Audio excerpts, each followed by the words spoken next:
My favorite experience in my life so far has been, I don't know, just going to school and meeting new people, and honestly probably starting my feminist club because it makes me feel like I've accomplished something. A feminist club, West High Amazons, is something I've wanted to start for a long time, and I just haven't been able to do it.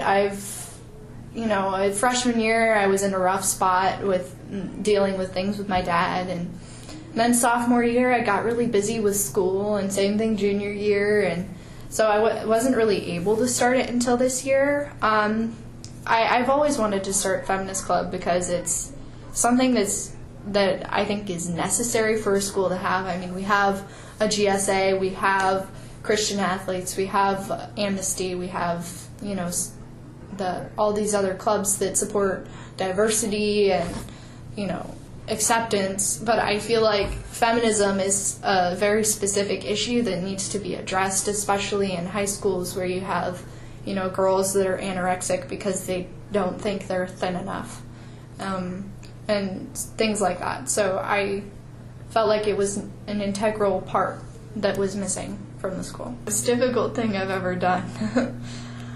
Well, it'd probably be coming out to my father. I don't know. I mean, I've never had a good relationship with my dad. I've always tried to impress him and then had him kind of be, absent and not really paying attention. So, when I realized that I was a lesbian, which was around 4th grade actually, and that's pretty young, I kept it a secret from pretty much everybody. But when I started to come out in junior high in 8th grade, I really didn't want to tell my dad because I was convinced that he would disown me, and that was something I didn't want, even though he was very absent, I suppose is the proper word. So I refused to tell him. I told my stepmom, and then after a while she convinced me to let her tell him, and that seemed to be okay for a while, and then things kind of broke down between me and my dad, and I kind of feel like that's where it all started. So that's probably the hardest thing I've had to deal with.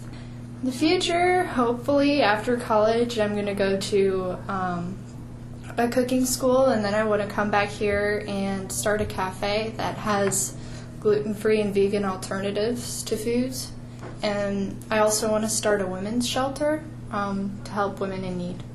I strongly believe in anarchy. I don't like that word has a negative connotation. Anarchy and chaos are two distinctly different things. I think I really believe in it because anarchy to me is, in a perfect world, anarchy is the best way to live. It's the only way people can be truly free.